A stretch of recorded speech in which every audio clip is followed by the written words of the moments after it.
Imagine this. A man in his late 30s walks away from his high-rise office in the middle of a weekday. His suit, still neatly pressed, absorbs the city's heat, but he doesn't seem to notice. He leaves his laptop behind. His phone is turned off. There's no farewell email, no cryptic social media post. Just silence, dense, deliberate silence. His coworkers gossip in whispers about burnout or a midlife crisis. But they're wrong. This isn't collapse. It's awakening. In a culture that equates obedience with virtue and ambition with identity, what does it mean when a man says no? Not with a scream, not with violence, but with his absence? The man who walks away from society's script is not simply tired. He is done. He is no longer seduced by the arc of career progression, the illusion of security, the mandatory rituals of social success. Somewhere deep within, he has arrived at a line he refuses to cross, a boundary where performance must give way to presence. This is not an act of cowardice. It is an act of radical courage. We are told from a young age that life has a path, and that path is narrow. Get good grades, attend the right schools, land the job, find a partner, buy the home, raise the kids, accumulate, achieve, endure, and then maybe retire into peace. But for some men, the friction between the soul's longing and the structure's demands becomes unbearable. Carl Jung once wrote, "The privilege of a lifetime is to become who you truly are. But what if that privilege requires breaking with everything you've ever been told to be?" There comes a moment when the script no longer holds. Not because the man is weak, but because he is no longer willing to pretend. He is not depressed in the clinical sense. He is disillusioned in the existential sense. Disillusionment, after all, is not a loss. It is the death of illusion. And in its place comes a terrifying freedom. This freedom, however, is not immediately liberating. It is weighty, raw, and without clear direction. To leave the script is to stand in a psychological wilderness, one where the landmarks of approval and validation no longer guide you. It is to risk becoming a stranger not only to the world, but to yourself. Society is uncomfortable with such men. It labels them dropouts, losers, hermits, or failures, anything to avoid confronting the possibility that they might be right. That success without authenticity is just another form of imprisonment. That productivity, when divorced from purpose, is spiritual erosion. What compels a man to walk away is not always catastrophic. Sometimes it's the quiet accumulation of moments, boardroom meetings that feel like funerals, smiles that feel rehearsed, conversations where nobody really says anything. Sometimes it's the death of a parent, the end of a relationship, or a brush with mortality that pierces through the trance. Jean-Paul Sartre noted, "Man is nothing else but what he makes of himself. But when all you've made is based on what others demanded of you, what then?" A man who walks away is not denying his identity. He is reclaiming it from the scaffolding that was built around him. He is not anti-society for its own sake. He is anti-falseness. His exit is not an escape from responsibility, but a search for a truer kind of responsibility, one rooted in his values, not the culture's performance metrics. There is, of course, fear. There is grief. There is guilt. To leave the script is also to leave behind everything that gave you a name. Without the resume, the titles, the income, the applause, who are you?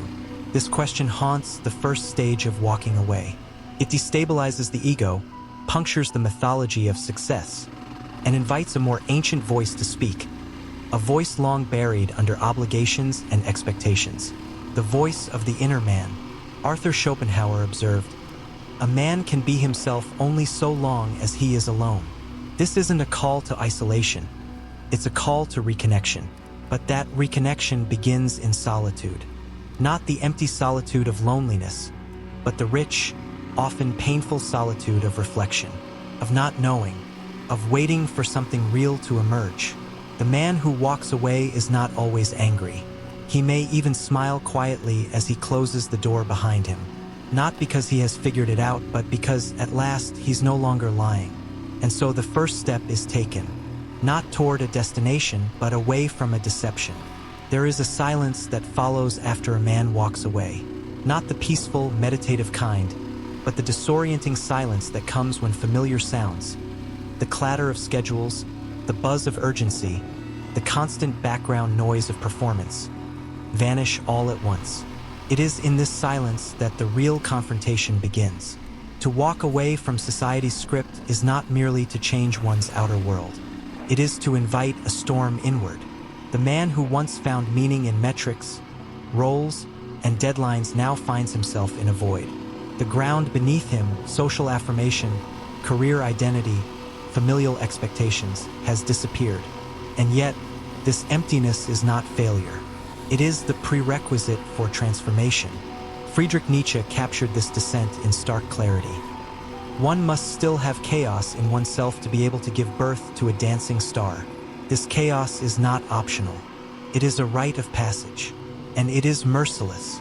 The modern man, trained from childhood to be functional, effective, and rational, is suddenly stripped of purpose. He is no longer the lawyer, the provider, the achiever, the one who made it. What remains? His inner world, a place often unexplored, now roaring awake with questions, regrets, buried longings, and shadow selves. Psychologically, this is where the descent becomes archetypal. Carl Jung referred to this as the meeting with the shadow, those aspects of the psyche that we repress to stay acceptable. When a man no longer has to perform for anyone, the mask drops, and what he finds underneath is not always noble. He may encounter the part of himself that resents his wife and children, the part that fantasizes about disappearing completely, the part that feels weak, ashamed, or even monstrous. These inner revelations do not make him evil. They make him honest. The descent strips away illusions and forces him to reconcile the parts of himself he denied in order to fit into the man-box society constructed for him. There is mourning in this phase. Mourning not just for what is lost, but for what was never truly his. The life he spent years building now feels like a well-decorated cage. Viktor Frankl wrote, "When a man cannot find meaning, he numbs himself with pleasure." Many men in the stage realize how much of their past was soaked in distraction. Overworking, drinking, constant stimulation, all to avoid the quiet truth that none of it touched their soul. There are days when the man feels utterly derailed. Sleep becomes erratic. Thoughts loop in circles. He may feel rage one hour and apathy the next. Friends don't understand him. Family worries. Society offers platitudes like, "You'll figure it out," or urges him to get back out there. But these are not solutions. They are echoes of the script he just left behind. And so he descends deeper. This is the soul's night, and it cannot be bypassed. It is important to understand that this descent is not pathological. It is mythological. It is the hero's journey inverted. He is not climbing toward light, but diving into darkness, where the real gold is buried. The myth of Inanna's descent, the crucifixion of Christ, the trials of Odysseus, even Buddha's departure from his palace. Each speaks of a man or woman leaving the known world and entering the unknown, not to escape, but to return transformed. This is not a spiritual bypassing. It is not retreating into idealism or fantasy. It is a breaking down, a deconstruction of false self. The man may weep for the first time in years, not knowing exactly why. He may write late into the night, fill journals with anger, confusion, poetry. He may take long walks through woods or alleyways, muttering questions to a God he stopped believing in. Jean-Paul Sartre warned that existence precedes essence, which means we are not born with a fixed purpose. We must create it. But creation requires destruction. Essence emerges not through obedience, but through confrontation with emptiness. In this stage, many men are tempted to run back, to rejoin the familiar script, if only to stop the psychological bleeding. But to return too soon is to abort the transformation. The caterpillar does not become a butterfly by crawling back out of the cocoon. The cocoon must dissolve him first. To endure this stage is to hold one's ground in the face of ego death. It is to allow the old self to decompose, not out of self-hatred, but out of reverence for the truth. This is the space in which a man dies to who he was told to be and waits, often painfully, often in silence, for who he truly is to begin taking shape. As Aldous Huxley once wrote, "Experience is not what happens to you. It's what you do with what happens to you." In the abyss, experience no longer flatters the ego, it shapes the soul. The descent, then, is not punishment. It is initiation. And the man who survives it does not emerge unchanged. Once a man has descended into the depths of his own undoing, he finds something paradoxical. The silence that once roared now whispers. The inner chaos begins to settle, if only slightly. There's no arrival yet, no revelation carved in lightning, but there is a shift. A new voice begins to emerge. It is quieter than the old ego, slower, but it feels real. And this is where the next danger waits, not in failure, but in premature rebirth. After the storm of detachment, after the ego has been stripped bare, a man becomes fertile soil. But what grows first is not always truth. Sometimes what emerges are clever imposters, new identities that feel spiritual, enlightened, or wise, but are still defense mechanisms in disguise. This is the stage of false rebirth, and it is, in many ways, more seductive than the life he walked away from. Now that he's abandoned the suit, he might don the robe. Now that he's discarded ambition, he may seek transcendence. Now that he has rejected society, he may claim superiority over it. The man who once performed for corporations may now perform for communities of mindfulness, minimalism, or even rebellion. The performance simply changes costumes. As Carl Jung warned, the greatest danger to the individual comes from the collective. Even in walking away from one collective, the need to belong, to be seen, to feel righteous remains. If unchecked, this need can twist the man's awakening into another theater. A new role, just as hollow as the last, cloaked in the language of authenticity. The irony is piercing. A man leaves the script only to become the protagonist of another. This is the psychological rebound, a new identity formed too quickly, born of the need to escape the discomfort of liminality. It may be the spiritual seeker, the rugged minimalist, the stoic intellectual, or even the noble loner. Each identity comes with its own dogmas, tribes, and self-congratulations. But they share a common root: avoidance. Avoidance of sitting long enough in the ambiguity. Avoidance of accepting that one may never fully know what the self is. Avoidance of confronting the raw truth that there is no final arrival, only the deepening of presence. Arthur Schopenhauer saw through this when he wrote, "Every man takes the limits of his own field of vision for the limits of the world." The false rebirth narrows vision while claiming to have expanded it. It offers certainty, identity, and narrative, precisely the comforts the man tried to escape. To resist this temptation is excruciating, because the liminal space between who you were and who you are becoming is so vulnerable, so undefined. No longer a company man, but not yet an integrated man. No longer obedient, but not yet rooted. This middle space, what some call the sacred wound, is fertile but volatile.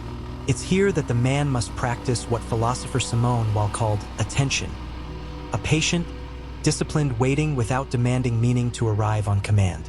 Not building a new personality to protect the wound, but allowing the wound to inform what comes next. There is a certain humility required here, a breaking down not only of pride, but of the impulse to name things too quickly. A man may feel deeply inspired by a quote from Nietzsche or Viktor Frankl and want to turn it into a philosophy of life. But this, too, can become dogma. Words are not replacements for direct experience. Concepts, no matter how profound, are not a substitute for becoming. Instead of grasping, the man must now listen. He may begin to notice the subtle things, how the wind feels on his skin, how long-silenced emotions stir during a song, how his hands move when carving wood or writing poetry. These are not grand revelations. They are invitations to remember what it feels like to be whole, to be fully human, not a role, not a product, not a mask. In this stage, he begins to move from meaning-making to meaning-living. But the old world doesn't disappear. He may be tempted, still, to return to it, especially when finances tighten, when relationships fray, when loneliness creeps in. The script still calls him, softly but constantly. It tells him, you could go back. You were good at it. You were needed. This is the final test of false rebirth, when the comfort of the old self seems more appealing than the uncertainty of the emerging one. But now he knows too much. He has seen behind the curtain. And even if he wanted to return, he couldn't fully. The part of him that woke up will not go back to sleep. So he waits, watches, feels, learns how to live without armor.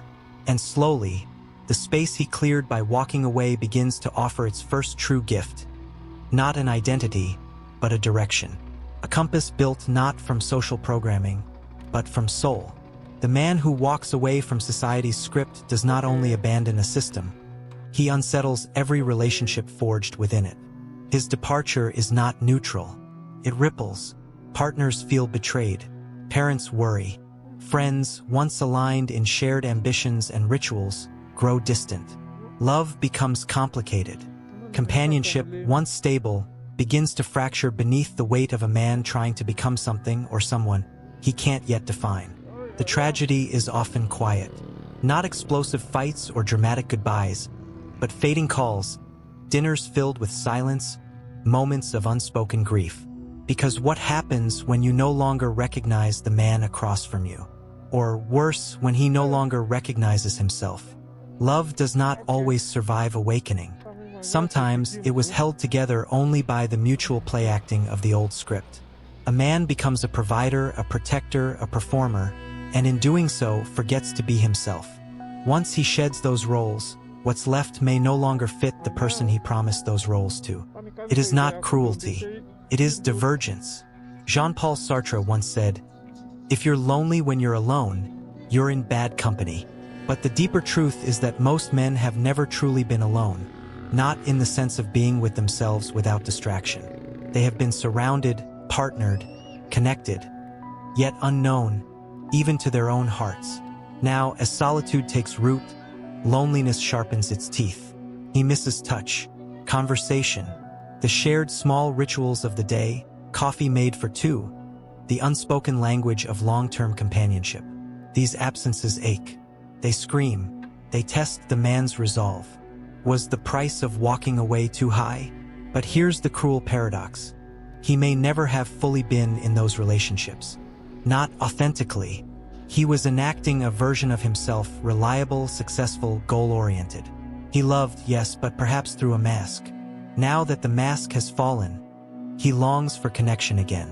But he wants to be seen as he truly is. No performance, no pleasing, no adaptation. And this kind of intimacy, it is rare. It requires a partner who has also done the descent. Someone who can hold space for his uncertainty, his silence, his changing values. Many cannot, not because they are unkind, but because they are still in the script themselves. And to love a man who has rejected it is to confront one's own complicity in it. This becomes a moment of devastating clarity. Some relationships will end, others will transform, and some rare and luminous will deepen. Because when a man is no longer bound by expectation, he can finally offer something sacred, presence. Not the presence of obligation, but the presence of truth, of attentiveness, of being with someone without trying to fix, impress, or control them. Viktor Frankl wrote, "Love is the only way to grasp another human being in the innermost core of his personality." This is the kind of love the man now craves. Not comfort, not chemistry, but soul recognition. Yet it begins not with another, but with himself. This stage demands emotional nakedness. He must learn to sit with his loneliness, not as a curse, but as a mirror. What does he actually want in a relationship? What did he perform to receive love before? What parts of himself did he suppress to stay desirable, safe, or needed? The answers are often humbling. He may realize he confused intensity for intimacy, or that he used his status, competence, or intellect to avoid vulnerability. That love was often a transaction, affection in exchange for function. The emptiness now is not punishment. It is purification. Slowly, a new form of intimacy begins to grow. Not loud or lustful, but quiet and anchoring. It might emerge in a moment of self-forgiveness, a deep talk with an old friend, or a shared silence with someone who needs no explanation. These moments matter. They tether him to a human thread he thought he'd lost. Aldous Huxley once said, The more powerful and original a mind, the more it will incline towards the religion of solitude. But solitude is not isolation. It is the ground from which real connection blooms, connection not of dependence, but of choice, of resonance. In this solitude, he discovers how to love not from need, but from wholeness. It doesn't mean he no longer longs for connection. It means the kind of connection he seeks has changed. He no longer wants someone to complete him. He wants someone to meet him fully, consciously, and with the same reverence for truth that now guides his own life. So he waits. He tends the space where performance once ruled. And in doing so, he becomes the kind of man who can be alone without being lost, and with another without being false. He is not unreachable. He is simply becoming real. There comes a day after the storm, the descent, the unraveling, when a man wakes up and feels still, not euphoric, not enlightened, but still like the center of a fire that no longer needs to rage. He brews his coffee slowly. He writes or walks or sits on the porch watching clouds roll past like old memories. He no longer measures his worth by how much he accomplishes before noon. The clock is no longer his master. There's a quiet fire in his chest now, a pulse of purpose that doesn't shout, but burns. Something has changed. This is not the return of ambition. It's the arrival of alignment. When a man walks away from society's script, he loses more than status. He loses his old reason for being. That loss is brutal, but in its ashes lies a deeper question. If I am no longer who I was told to be, who am I here to become? The culture he left behind was obsessed with scale. Everything needed to be big, visible, efficient, monetized. Purpose became branding. Legacy was marketed. Even service, in its most sincere form, was often co-opted into personal gain. But now, standing in this inner clearing, he begins to sense that meaning isn't found in grandeur. It's found in alignment, in congruence, in the invisible harmony between one's inner truth and outer action. Friedrich Nietzsche once declared, "He who has a why to live can bear almost any how, and that why doesn't have to be loud. In fact, the most authentic purpose often whispers. Maybe it's in creating, carving wood, painting, making music not for applause but for communion. Maybe it's in mentoring one young man, in planting gardens, in building something slowly and locally. Maybe it's in speaking the truth even if only 5 people hear it, but they really hear it. The man no longer needs to be known by millions. He needs to be true to himself, and that truth begins guiding every decision. He stops asking, "What will this get me?" and begins asking, "Does this align with who I am becoming?" This shift is radical. It means saying no to opportunities that dazzle but don't resonate. It means earning less money, maybe, but gaining more integrity. It means walking slower, but walking straighter. No longer sprinting towards some imaginary milestone, but moving steadily with something ancient guiding him. Something less like strategy and more like instinct. Carl Jung said, "Your vision will become clear only when you look into your heart. Who looks outside, dreams. Who looks inside, awakes." And the awakened man is no longer waiting for permission. He begins to contribute in ways the world doesn't always recognize. He speaks from a deeper place. He creates from a place untouched by metrics. His work, whatever form it takes, becomes an extension of his presence, not a substitute for it. Yet purpose now is no longer synonymous with vocation. It is broader than that. It's in how he shows up with friends, how he speaks to his child, how he listens. Purpose is no longer the pursuit of becoming someone. It's the expression of already being someone, stripped to essence. This doesn't mean life becomes easy. The world still demands. Bills remain. Loved ones still struggle to understand his path. But he is no longer chasing life. He is inhabiting it. His actions are not dictated by trends or threats, but by truth. He may still grieve the life he left. He may still feel doubt. But now there is an axis inside him, something centered, something immovable, something earned through dissent and silence and solitude. Aldous Huxley once remarked, "There's only one corner of the universe you can be certain of improving, and that's your own self. And that improvement is not cosmetic. It is the cultivation of integrity. The man now serves something larger than his ego. He may call it soul, or the divine, or simply what feels right. He doesn't need to name it to live by it. And this is the mark of his rebirth. He no longer seeks to dominate life. He seeks to partner with it. He has discovered that true purpose doesn't demand conquest. It requires alignment. So he works, or teaches, or writes, or gardens. He re-engages with the world not to prove his worth, but to participate in something meaningful. He has burned the script, but in the embers, he has begun to write a new one, word by word, not for the world's applause, but for the quiet confirmation of his own soul. And when he looks in the mirror now, he doesn't see the man he was told to become. He sees the man who chose to become.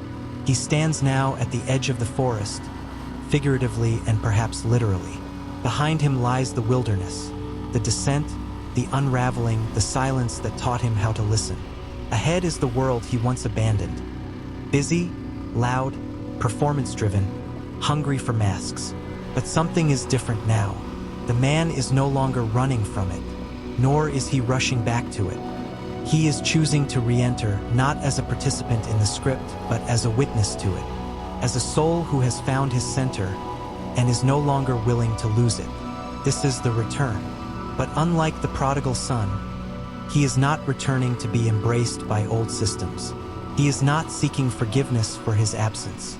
He returns not with apologies, but with presence.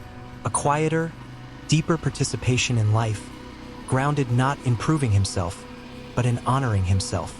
And the world, interestingly, does not know what to do with such a man. He does not rise to every bait. He does not seek validation. He does not hustle for worth. He may be in the office again, or walking through city streets, or standing at a family gathering, but his energy is different. He is here, but not entangled, engaged, but not consumed.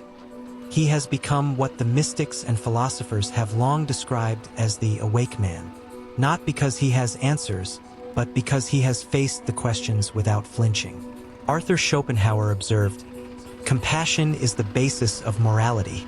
And indeed, this man has gained not arrogance from his journey, but compassion.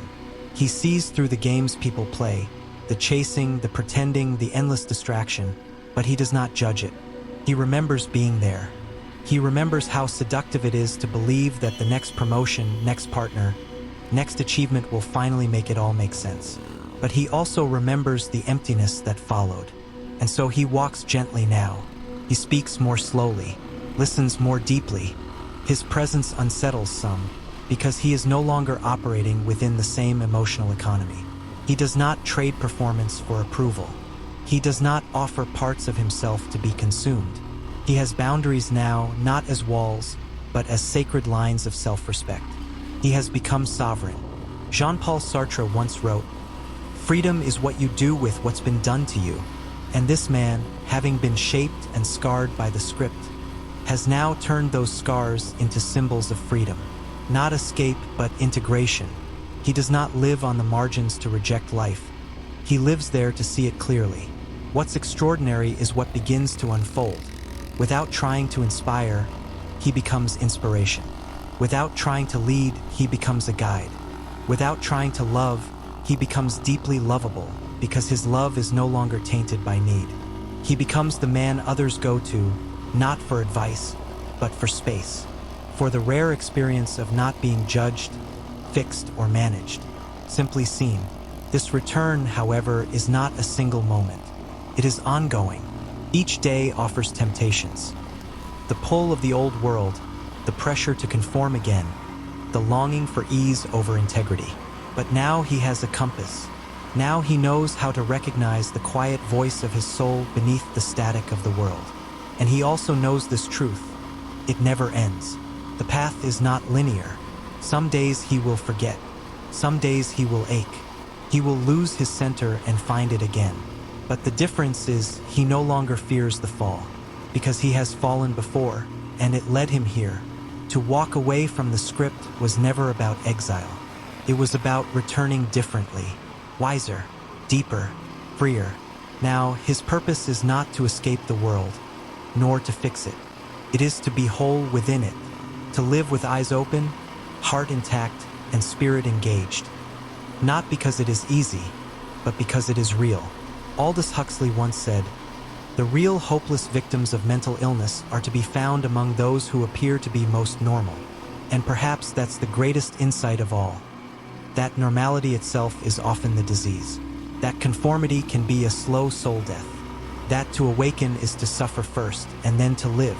Now, the man who walked away sits in a cafe, surrounded by people who don't know his story. He sips his drink. He watches them. He smiles, not from superiority, but from tenderness, from knowing, from having touched something true and survived its fire. And in that moment, without needing anything more, he is free.